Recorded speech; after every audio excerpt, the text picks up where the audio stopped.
Most people never figure this out.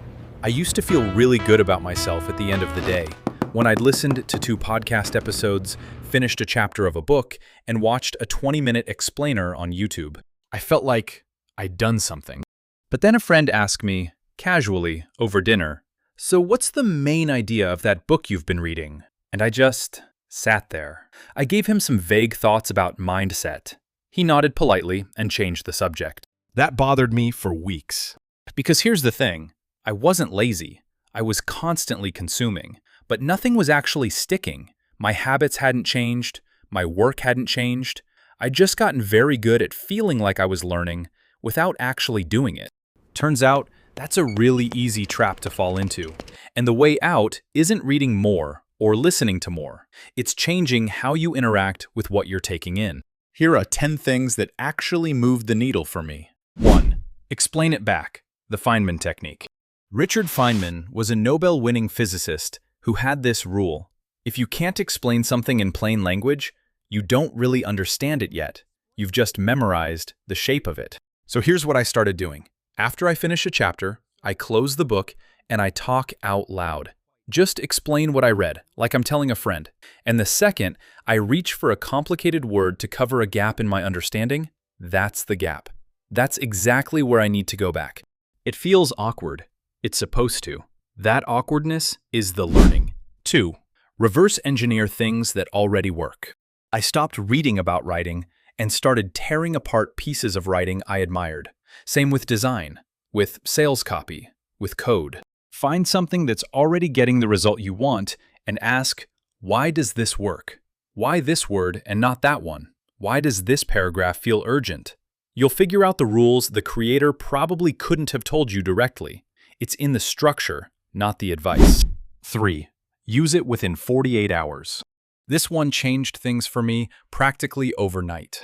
If you learn something actionable and you don't use it within 2 days, your brain files it away as background noise. It essentially decides the information isn't important enough to keep. So now I have a rule. If I read something I plan to actually use, I find somewhere to apply it within 48 hours, even in a small, low-stakes way. Call it a trial run. The point is just to get the idea out of your head and into real life before it fades. 4. Keep a personal knowledge base. Your brain is good at making connections. It's not great at storage, so stop asking it to do both. I keep a running database, nothing fancy, where I write up the interesting things I come across in my own words. Not copy-paste, my words. And over time, you start seeing links between ideas that have nothing obvious in common. That's where the interesting thinking happens. 5. Build the strongest version of the opposite argument. If you only read things that confirm what you already think, you're not learning, you're just reinforcing. There's a practice called steel manning. Instead of finding the weakest version of an opposing argument and knocking it down, you find the strongest version. You make the other side's case as well as you possibly can. And if you can't, you haven't earned your own opinion yet. It's uncomfortable. That's the point. 6. Learn what you actually need right now. School teaches you to stockpile knowledge, just in case you need it someday. And then, you never need it, and it evaporates. What actually works is learning things in the moment you need them. Start a real project, something that scares you a little, something with an actual deadline. You'll hit a wall pretty quickly. That wall is your curriculum. Learn exactly what you need to get past it, and nothing else right now. The necessity makes it stick. 7. Be deliberate about what you let in. This isn't about being a snob about what you read. It's just about noticing that your attention is a finite thing, and a lot of things are competing for it that aren't actually useful to you. I did a pretty brutal unfollow session about a year ago. Newsletters, accounts, podcasts. If I couldn't remember the last time something actually changed how I thought or acted, I cut it. It felt uncomfortable at first. Then it felt like breathing room. 8. Read old books. There's this idea called the Lindy effect. Roughly, that the longer something has survived, the longer it's likely to keep surviving. A book that's been read continuously for 500 years has passed a test that no new release has. I'm not saying new books are bad, but Meditations by Marcus Aurelius, Montaigne's Essays, and Epictetus, these things have held up across centuries and completely different worlds. That's not an accident. There's something durable in them, worth your time, before the thing that came out last month. 9. Make the stakes real. Think about why you learn a language faster when you're actually living in a country where it's spoken.